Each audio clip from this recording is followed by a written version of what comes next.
Workers at Secrets and British Resort protest over work and low wages. Staff at the Secrets and British Resort in Montego Bay, St. James, walked off the job yesterday morning, complaining of overwork, low wages, lack of overtime pay and disrespect. We can't get underpay money and then we get disrespect on top of it. It can't work out, one protesting worker said as he insisted he would not return to his post without agreement on pay raise. We love the work, but them have to treat we better, he stated. Resort manager Daniel Galigande admitted that the staff were working long hours because of staff shortage issue.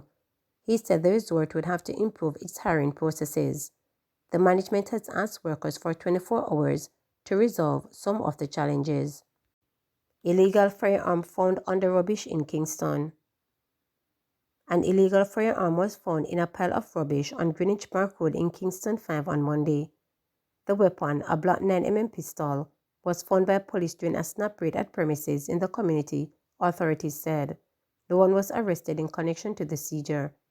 Reports were that between 11 a.m. and 12:30 p.m., members of the Kingston Western Proactive Intelligence Unit and the Divisional Intelligence Unit conducted a raid in the community. The operation, reporters understand, was reportedly based on intelligence the police received.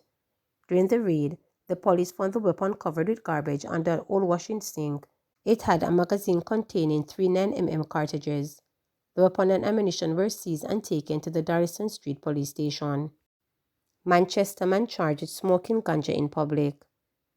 28-year-old labourer Michael Ennis of Mannings Hill District in Manchester has been charged with smoking ganja in a public place following an incident in Mappin, Clarendon on Monday. The Corporate Communications Unit of the Jamaica Constabulary Force says police personnel were conducting foot patrol along Main Street in the town when Ennis was observed with a spliff in his mouth and smoking coming from his nostrils. He was approached by the police and informed of the offense. They then escorted Ennis to the station where he was charged. A court date for him is being finalized. Government procuring $200 million in body-worn cameras, stated Holness. Prime Minister Andrew Holness said the government is in the process of procuring over $200 million worth of body-worn cameras for use by members of the Jamaica Constabulary Force JCF and, where necessary, the Jamaica Defence Force. He made the disclosure on Tuesday while giving a keynote address at the National Police College of Jamaica graduation ceremony held at the AC Hotel in Kingston. He told the audience that the government is committed to having the cameras deployed and used by the security forces so it can become a standard feature of the police officer's kit. The government of Jamaica is committed to the deployment and use of body-worn cameras for the Jamaica Constabulary Force and indeed, where necessary, for the Jamaica Defence Force. There is no conflict, there is no indecisiveness. It is something that we are doing and will continue to do. So I want the country to be assured that the government is 100% committed to having body-worn cameras become a standard feature of the police officer's kit, Holness stated. We have a procurement now, over $200 million for cameras, and we procured last year about $70 million worth of cameras, and it continues to procure. So for us to deploy cameras, it is not about the deployment of the camera. The camera is the least of the system of being able to capture real-time footage of police doing their duties, he added. The Prime Minister said, however, that before acquiring the cameras, a data center needs to be created so that footage captured can be stored there. Earlier this month, Assistant Commissioner of the Independent Commission of Investigations Indicom, Hamish Campbell, raised concern about the number of people being shot and killed by the security forces in instances where body-worn cameras were not activated or worn. He said these incidents include dozens of planned police operations where people end up dead and there is no recording of the alleged shootout or confrontation that led to their demise. Campbell had stated that officers cited that they are either not trained in the use of body-worn cameras despite wearing them, the station is not equipped with the body-worn cameras, or that their issuing officers responsible was not present on the occasion to deliver the cameras. He further disclosed that as of October 31st, the number of people killed in Jamaica planned police operations stood at 58 from 50 operations, representing 40% of those killed so far this year. There is a sense, however, that these implementation and deployment of technologies like body-worn cameras can be done with merely the snap of a finger. For us to deploy effectively, because you could always do for show, buy body-worn cameras and pin them on your uniform. But when you go to collect the footage, there is nowhere to store it. There is no storage. All right, let's say we store it locally. There is no consistent management. A computer goes down, you lose all of that. So for us to deploy cameras, it is not about the deployment of the camera. The camera is the least of the system of being able to capture real-time footage of police doing their duties. First of all, we have to build a back end to store the data. We need to have a data center. Then we need to be able to connect the cameras to docks and docks to that data center. There's an entire infrastructure that has to be built with broadband connectivity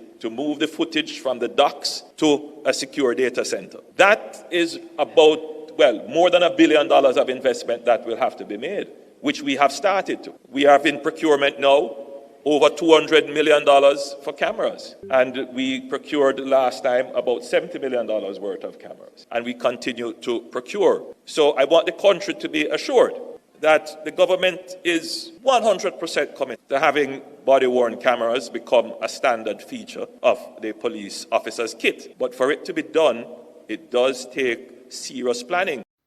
Porous feud flowing in murders, says counsel. A political representative here says an ongoing feud between neighboring communities is causing fear among residents and is believed to be the motive behind a series of murders, including the shooting death of a man on Monday night. Councillor Maria Mitchell, People's National Party Belfield Division, told reporters on Tuesday that the incident in which Shamik Stevens was shot in the head is the latest act of violence in Poros. I am very concerned about the pace of crimes in the parish of Manchester. I thought there was a slowing down in terms of murders, but to hear that there was a murder on Monday night in Clarkstown, Poros, is very shocking to me, he noted.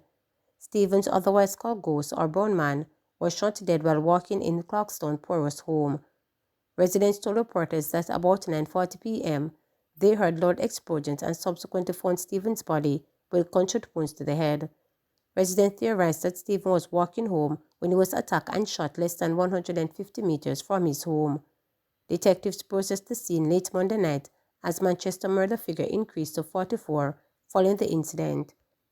Statistics from the police show that up to Saturday, November 9, Manchester recorded 43 murders since the start of the year, when compared to 38 for the corresponding period last year. Mitchell said tension is high in Poros despite multiple meetings between police and residents. There is something brewing between the young men within the area for the various communities. I know that there was a shooting in Trinity. There was also a shooting on a young man in Poros who is from Clarkstown, so this is the second victim for Clarkstown, he noted.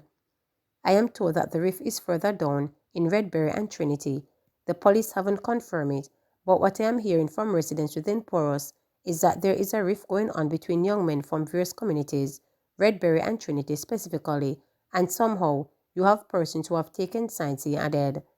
Mitchell said he hopes the feud will end with the festive season fast approaching. We are going to see how best we can put a lid on the problem itself. We have to identify who the players are to see how best we can combat this issue, because Poros is the gateway to Manchester. We will not allow a few rotten apples to make Poros a place where people live in fear, he noted. Clarkstown is one of the several communities in Poros which have been under curfew in recent weeks. Mitchell made it clear that he supports the initiative deployed by the police to mitigate crimes. All of the councillors have met with Deputy Superintendent Duncan and the Mandeville Police on a number of occasions since a space of violence started. We have also had meetings with stakeholders, but I want to ensure citizens themselves we have information. Please to tell the police.